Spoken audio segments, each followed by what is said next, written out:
Good morning students.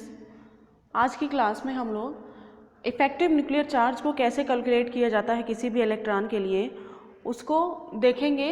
इसके पहले की क्लास में इफ़ेक्टिव न्यूक्लियर चार्ज क्या होता है उसके बारे में बात की गई थी।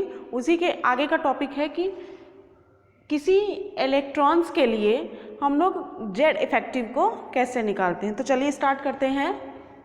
उसके लिए स्लेटर करके एक साइंटिस्ट थे जिन्होंने कुछ रूल्स प्रोवाइड किया था। उसके रूल्स को हमको ध्यान में रखना है और जेड इफ़ेक्टिव की वैल्यू को निकालना है। तो इस रूल्स के कुछ पॉइंट्स है जिसको यहाँ पर लिखा जाएगा और उसी के आधार पर जेड इफ़ेक्टिव को कैलकुलेट किया जाएगा किसी एटम के एक इलेक्ट्रॉन के लिए। तो सबसे फर्स्ट नंबर में इलेक्ट्रॉनिक कॉन्फ़िगरेशन लिखना है इंक्रीजिंग ऑर्डर में प्रिंसिपल क्वांटम नंबर के आधार पर। कहने का मतलब प्रिंसिपल क्वांटम नंबर के इंक्रीजिंग ऑर्डर में हमें इलेक्ट्रॉनिक कॉन्फ़िगरेशन लिखना है।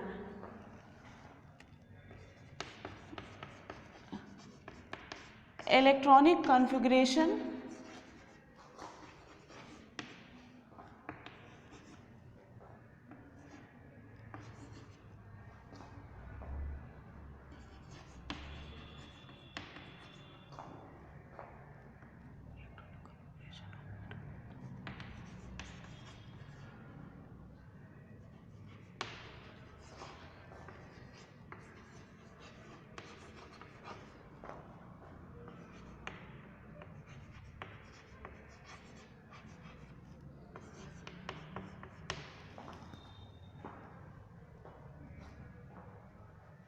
प्रिंसिपल क्वांटम नंबर के इंक्रीजिंग ऑर्डर में एटम का इलेक्ट्रॉनिक कॉन्फ़िगरेशन हमें सबसे पहले स्टार्टिंग में करना है। एंड नेक्स्ट पॉइंट में if electron present in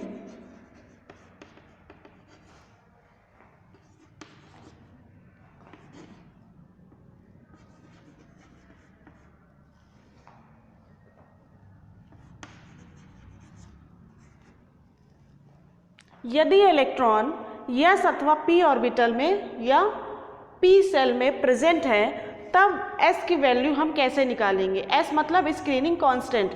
S को हम कैसे कैलकुलेट करेंगे उसके लिए n into n electron into 0.35 n minus 1 electron into 0.85 n minus 2 electron into 1। n minus 2 electron या इससे भी अधिक इलेक्ट्रॉन्स हो सकते हैं, n माइनस 3 n माइनस 4, वो सारा 1 से मल्टीप्लाई होगा। ये n electron n minus 1 electron या n माइनस 2 इलेक्ट्रॉन्स क्या है इसको यहाँ पर भी बता दिया जाएगा। सपोज हम लोग इलेक्ट्रॉनिक कॉन्फ़िगरेशन किसी भी एटम के लिए कैसे करते हैं यहाँ पे देख लेते हैं। 1s 2s 2p 3s 3p 3d 4s 4p इस तरीके से करते हैं, है ना। ये इलेक्ट्रॉनिक कॉन्फ़िगरेशन हमको ऐसे ही लिखना है क्योंकि प्रिंसिपल क्वांटम नंबर इसी क्रम में बढ़ रहा है 1 2 3 एंड 4। 3D को हमें पहले लिखना है फिर 4s। तो इस तरह से इलेक्ट्रॉनिक कॉन्फ़िगरेशन लिखेंगे। अब इसी इलेक्ट्रॉनिक कॉन्फ़िगरेशन में हमको n माइनस 1 n माइनस 2 मिल जाएगा। n इलेक्ट्रॉन कहने का मतलब कि सबसे बाहर वाले ऑर्बिटल्स के जो इलेक्ट्रॉन हैं, सबसे बाहर वाली कक्षा के जो इलेक्ट्रॉन्स होंगे वो n इलेक्ट्रॉन्स कहलाएंगे।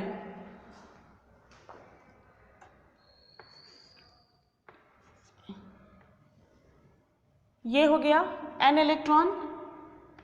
तीसरी कक्षा जो हो गई वो n माइनस 1 इलेक्ट्रॉन एंड इधर की जो कक्षा हो गई ये n माइनस 2 के अंदर आएगी। ये सारे ऑर्बिटल्स के इलेक्ट्रॉन जो होंगे वो n माइनस 2 के अंतर्गत आएंगे। अगर कोई कम एटॉमिक नंबर वाला एटम है तो उसमें जो सबसे बाहर वाली जो कक्षा होगी उसके जो इलेक्ट्रॉन होंगे वो n इलेक्ट्रॉन्स कहलाएंगे और n इलेक्ट्रॉन से पहले की जो कक्षा के इलेक्ट्रॉन होंगे वो n माइनस 1 इलेक्ट्रॉन्स कहलाएंगे एंड n-1 से अंदर की जो कक्षा होगी उसके इलेक्ट्रॉन्स n-2 के इलेक्ट्रॉन्स कहलाएंगे। तो वैल्यू दी गई थी 0.35 का मल्टीप्लिकेशन हमें n इलेक्ट्रॉन्स में करना है। कहने का मतलब n ऑर्बिटल में जितने इलेक्ट्रॉन्स प्रेजेंट है उसकी संख्या में हमें 0.35 का मल्टीप्लिकेशन करना है। उसके बाद n-1 इलेक्ट्रॉन्स, n-1 ऑर्बिटल्स में जितने इलेक्ट्रॉन हैं उनकी संख्या में हमें 0.85 का मल्टीप्लिकेशन करना है एंड n-2 इलेक्ट्रॉन्स में हमें 1 का मल्टीप्लिकेशन करना है। ये कंडीशन कब है? जब यस और p सेल में इलेक्ट्रॉन्स हो, यस और p ऑर्बिटल्स में जब इलेक्ट्रॉन होंगे तब हम इस वैल्यू का मल्टीप्लिकेशन करेंगे नंबर ऑफ इलेक्ट्रॉन्स में और s की वैल्यू को कैलकुलेट करेंगे और जब s की वैल्यू आ जाएगी तो z इफेक्टिव भी हमारा मिल जाएगा। तीसरी कंडीशन क्या है? If electron present in d अथवा f सेल देन S कैसे निकालेंगे? n electron into 0.35 same value है एंड B में n-1 और n-2 इलेक्ट्रॉन्स दोनों को कंबाइन करके 1 का मल्टीप्लिकेशन हमको करना है ना? 1 का मल्टीप्लिकेशन करेंगे। फिर एक पॉइंट और है,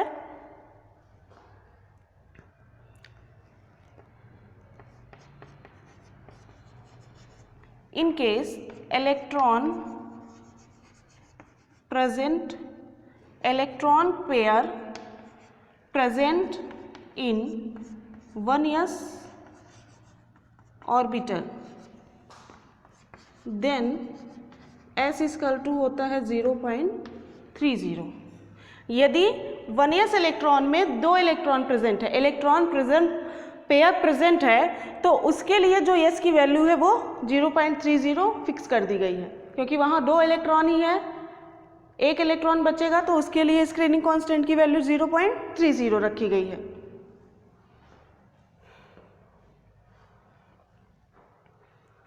और लास्ट में in case hydrogen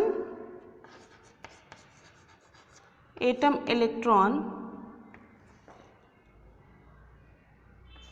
S equal to 0.05, hydrogen atom 1s electron, चूँकि हाइड्रोजन का एटॉमिक नंबर 1 होता है और उसमें केवल एक ही इलेक्ट्रॉन रहेगा तो उसके लिए जो स्क्रीनिंग कांस्टेंट की वैल्यू होती है वो कितनी होती है? 0.05। ये भी फिक्स है ना? 1s के 1 इलेक्ट्रॉन के लिए स्क्रीनिंग कांस्टेंट की वैल्यू 0.05 होती है। एक बार फिर से देख लीजिए, सबसे पहले हमें इलेक्ट्रॉनिक कॉन्फ़िगरेशन करना है बढ़ते हुए प्रिंसिपल क्वांटम नंबर के आधार पर। सेकेंड स्टेप में सेकेंड पॉइंट या स्लेटर रूल का सेकेंड पॉइंट क्या है कि यदि इलेक्ट्रॉन यस अथवा p ऑर्बिटल या सेल में प्रेजेंट है तो S कैसे कैलकुलेट करते हैं? उसके लिए n इलेक्ट्रॉन में हमें 0.35 का मल्टीप्लिकेशन करना है, n-1 इलेक्ट्रॉन में 0.85 का और n-2 इलेक्ट्रॉन में 1 का मल्टीप्लिकेशन करेंगे तो हमें S मिल जाएगा। यदि इलेक्ट्रॉन D अथवा F सेल में प्रेजेंट है तब S हम कैसे निकालते हैं? n इलेक्ट्रॉन में हम 0.35 का मल्टीप्लिकेशन करेंगे एंड n-1 n-2 इलेक्ट्रॉन्स की संख्या में हम 1 का मल्टीप्लिकेशन करते हैं। अब एक एग्जाम्पल के थ्रू इसको हम लोग देखते हैं कि कैसे निकालते हैं। तो चलिए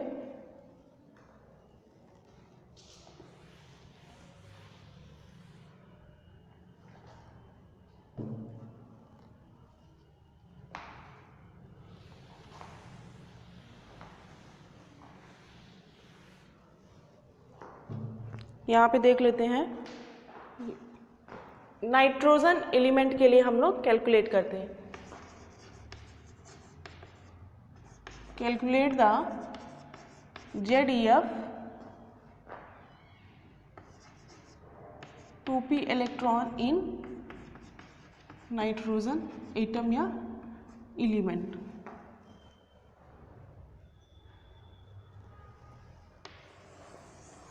तो नाइट्रोजन का एटॉमिक नंबर 7 होता है। सबसे पहले इलेक्ट्रॉनिक कॉन्फ़िगरेशन लिखेंगे 1s2 2s2 p3, 7 इलेक्ट्रॉन्स हो गए। हमें 2p इलेक्ट्रॉन का जेड इफेक्टिव निकालना है। 2p में टोटल 3 इलेक्ट्रॉन्स है, एक इलेक्ट्रॉन का हमको क्या निकालना है, जेड इफेक्टिव। 2p इलेक्ट्रॉन में एक इलेक्ट्रॉन का जेड इफेक्टिव निकालेंगे तो जेड इफेक्टिव इक्वल टू होता है जेड एक्चुअल माइनस एस।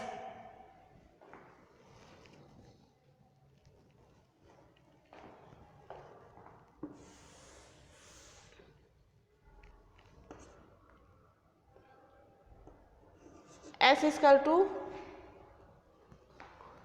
निकालेंगे हम पहले, तो यस की वैल्यू हम लोग कैसे निकालेंगे। अभी यहाँ पर टोटल इलेक्ट्रॉन कितने बच रहे हैं, 4 इलेक्ट्रॉन्स बच रहे हैं। एक इलेक्ट्रॉन का हम लोग जेड इफेक्टिव निकाल रहे हैं तो वो उसमें माइनस हो जाएगा। एंड जितने इलेक्ट्रॉन बच रहे हैं, कितने इलेक्ट्रॉन बच रहे हैं, 4 इलेक्ट्रॉन बच रहे हैं। तो 4 में हम लोग किसका मल्टीप्लिकेशन करते हैं, रूल था n electron into 0.35 and n minus 1 electron into 0.85 and n minus 2 electron into 1, ये बताया गया था, है ना। तो इसी के आधार पर हम लोग मल्टीप्लिकेशन करेंगे s को निकालने के लिए। s equal to n electron कितने हैं, 4 इंटू 0.35 प्लस ये n इलेक्ट्रॉन हो गए, ये n माइनस 1 हो गया। तो n माइनस 1 इलेक्ट्रॉन में किसका मल्टीप्लिकेशन करेंगे, 0.85 का। तो n माइनस 1 इलेक्ट्रॉन कितने हैं, 2 इंटू 0.85। हमें इलेक्ट्रॉन्स की संख्या लिखनी है यहाँ पर। n इलेक्ट्रॉन्स मतलब कितने इलेक्ट्रॉन है यहाँ, n सेल मतलब सबसे बाहरी वाली कक्षा में कितने इलेक्ट्रॉन अभी बच रहे हैं। एक इलेक्ट्रॉन माइनस करने के बाद जो इलेक्ट्रॉन्स बच रहे हैं उसकी संख्या में हम लोग 0.35 का मल्टीप्लिकेशन कर देंगे। एंड इसके बाद n माइनस 1 इलेक्ट्रॉन भी हमारे पास है अभी, तो वहाँ पर 2 इलेक्ट्रॉन है, 2 into 0.85 equal to 1.40 plus 1.70 equal 10, है ना। इस तरीके से यहाँ पर इसको कैलकुलेट कर लिया गया। यहाँ पर 4 इंटू 0.35, 2 इंटू 0.85, इसको सॉल्व करें तो 1.40 प्लस 1.70 इक्वल टू आ जाएगा 3.10। अब इस 3.10 की 10 हमारे पास क्या है, s है। ये किसकी वैल्यू मिल गई हमें, s की। s इक्वल टू हो गया 3.10। अब s की वैल्यू को हम लोग रखेंगे किसमें, z इफेक्टिव की वैल्यू में। तो z effective equal to z actual क्या होता है, टोटल नंबर ऑफ इलेक्ट्रॉन्स हो जाएंगे, है ना। Total number of electrons, z actual क्या है, टोटल नंबर ऑफ इलेक्ट्रॉन्स या उसका एटॉमिक नंबर कह सकते हैं। जेड एक्चुअल की जगह हम लोग एटॉमिक नंबर लिखेंगे, 7 है नाइट्रोजन का एटॉमिक नंबर। एंड एस की वैल्यू हमारी कितनी आ गई, 3.10 इक्वल 3.90। ये हमारा आ गया जेड इफेक्टिव। तो नाइट्रोजन के 2p इलेक्ट्रॉन का प्रभावी नाभिकीय आवेश इफेक्टिव न्यूक्लियर चार्ज कितना आएगा, 3.90। कहने का मतलब वो इतने न्यूक्लियर इफेक्टिव न्यूक्लियर चार्ज को एक्सपीरियंस करेगा। तो इस तरीके से हम किसी भी एटम के ऑर्बिटल्स के इलेक्ट्रॉन के लिए जेड इफेक्टिव को कैलकुलेट कर सकते हैं। केवल हमें वैल्यू को ध्यान में रखना है और जेड इफेक्टिव निकालना है। नए लेक्चर में नए वीडियो के साथ फिर से मिलेंगे, तब तक के लिए धन्यवाद।